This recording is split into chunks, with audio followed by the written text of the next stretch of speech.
ఈ సిద్ధరాంపురం గ్రామంలో 1800 సంవత్సరాల్లో గ్రామంలో 1800 సంవత్సరం చివరిలో మా తాతగారు అయినటువంటి వెంకటరెడ్డి పశువైద్య నిపుణుడు. ఆయన వాళ్ళ గురువు కూర్చోట్లయితే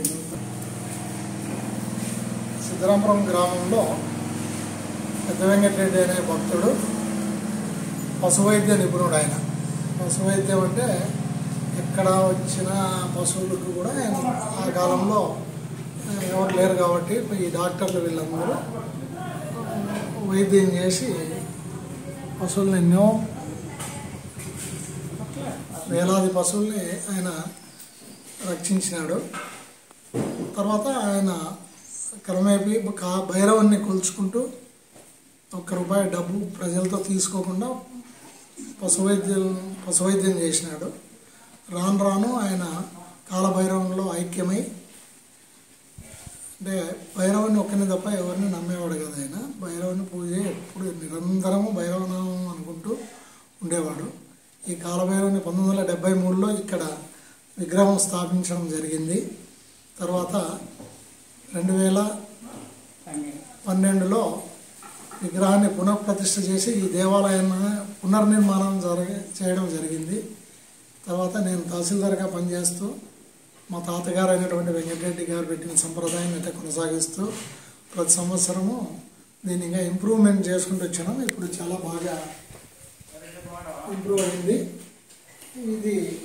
ఈ కార్యక్రమం ప్రతి సంవత్సరము శివరాత్రి, కార్తీక పౌర్ణమి, శరన్నవరాత్రులలో ఈ దేవాలయంలో విశేషంగా పూజలు జరుగుతాయి.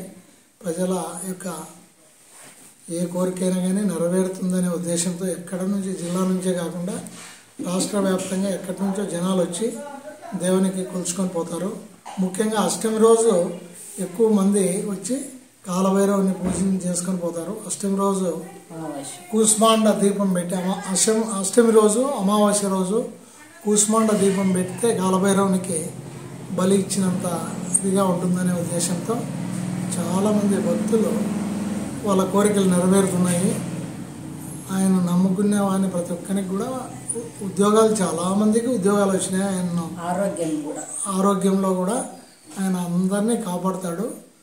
అందరూ కూడా వీటికి వచ్చిన వాళ్ళు ప్రతి ఒక్కరు కూడా మాకు నెరవేరింది, మా కోరిక నెరవేరింది అని చెప్పి వచ్చి ఇట్లా దేవాలయాన్ని ఇంప్రూవ్మెంట్ చేస్తున్నారు.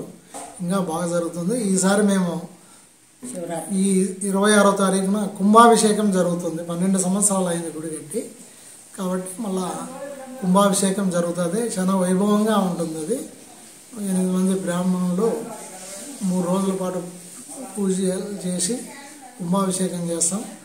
భక్తజనులందరూ కూడా ఇక్కడికి హోమాలన్నీ ఉంటాయి.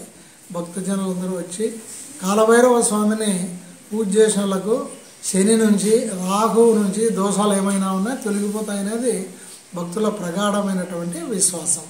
కాబట్టి ఎవరు వచ్చినా ఇక్కడ సక్రమంగా ఆ దేవుని నమ్ముకున్న వాళ్ళందరికీ వాళ్ళ కోరికలన్నీ నెరవేరుతున్నాయి. బాగా చేసినాం మేము. ప్రశాంతమైనటువంటి వాతావరణంలో, ఆశ్రమం వాతావరణంలో ఉంది ఇది. ఇక్కడ భాగవత సప్తాహాలు, భగవద్గీత పారాయణము, తర్వాత రుద్ర హోమాలు, చండీ హోమాలు అన్నీ జరుగుతూ ఉంటాయి ఇక్కడ సాధారణంగా. కాబట్టి ఏం లేదు, మేము రోజు నిత్యము అభిషేకం ఉంటుంది, పూజ ఉంటుంది, నిత్యము పూజ చేస్తాం దేవునికి. మాకు దేవుని మీద నమ్మకం ఉంది కాబట్టి ప్రతి ఒక్కరూ కాలభైరవుని నమ్ముకొని కాలభైరవుని ఆశీర్వాదం పొందాలని కోరుకుంటున్నాం.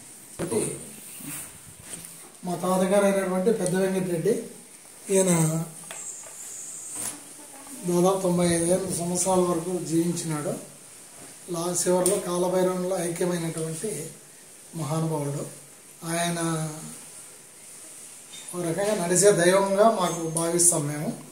అన్ని విషయాలు, భూత భవిష్యత్తు వర్తమానాలన్నీ చెప్తాడు ఆయన.